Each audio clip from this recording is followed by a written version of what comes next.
రామోజీరావు మృతి దిగ్భ్రాంతి కలిగించిందని పవన్ కళ్యాణ్ పేర్కొన్నారు. ప్రజల్లో చైతన్యం తీసుకొచ్చి రామోజీ అడ్డంగా నిలబడ్డారని ఆయన తెలిపారు. తెలుగు రాష్ట్రాలకు వేలాది మంది జర్నలిస్టులను అందించారన్నారు. జనసేన తరపున సంతాపం తెలియజేస్తున్నామని, రామోజీ కుటుంబ సభ్యులకు భగవంతుడు అండగా ఉండాలని ఆకాంక్షిస్తున్నట్లు తెలిపారు పవన్ కళ్యాణ్.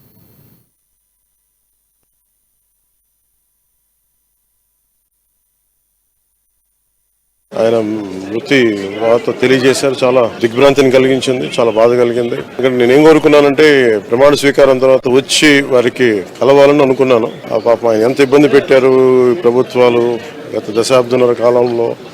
పాప ఆయన తట్టుకొని ప్రజలకి చైతన్యం చేసి ఆయన అండగా నిలబడ్డారు. ఒక మహోన్నతమైన వ్యక్తి. ఇప్పుడు ఆంధ్రప్రదేశ్లో కానీ భారతదేశంలో ఎక్కడైనా సరే, ముఖ్యంగా ఆంధ్రప్రదేశ్ తెలంగాణకు సంబంధించి తెలుగు రాష్ట్రాల్లో ఏ జర్నలిస్ట్ ఉన్నా అది ఈనాడు స్కూల్ ఆఫ్ జర్నలిజం నుంచి వచ్చే రూట్స్ దానికి ఉంటాయి.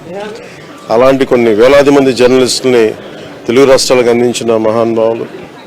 అలాగే తెలుగు చిత్ర పరిశ్రమకు సంబంధించి కూడా ఈరోజు ఇంత ఇన్ఫ్రాస్ట్రక్చర్ ఇక్కడ డెవలప్ చేశారంటే అది హైదరాబాద్లో ఎంత అద్భుతంగా తెలుగు చిత్ర పరిశ్రమ ఉందంటే ఆయన కాంట్రిబ్యూషన్ చెప్పలేము. ఇలాంటి చేస్తున్న వ్యక్తిని ప్రభుత్వాలు గత 15 సంవత్సరాల్లో చాలా ఇబ్బంది పెట్టినాయి. వాటన్నిటినీ తట్టుకొని ఆయన్ని ఇబ్బంది పెట్టిన ప్రభుత్వాలు ఈరోజు లేవు.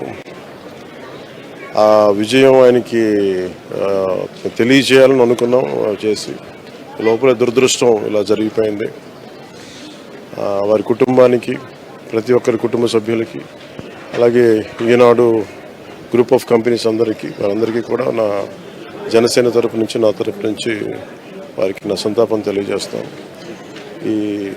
ఈ సమయంలో మీ అందరికీ భగవంతుడు వారి కుటుంబ సభ్యులకి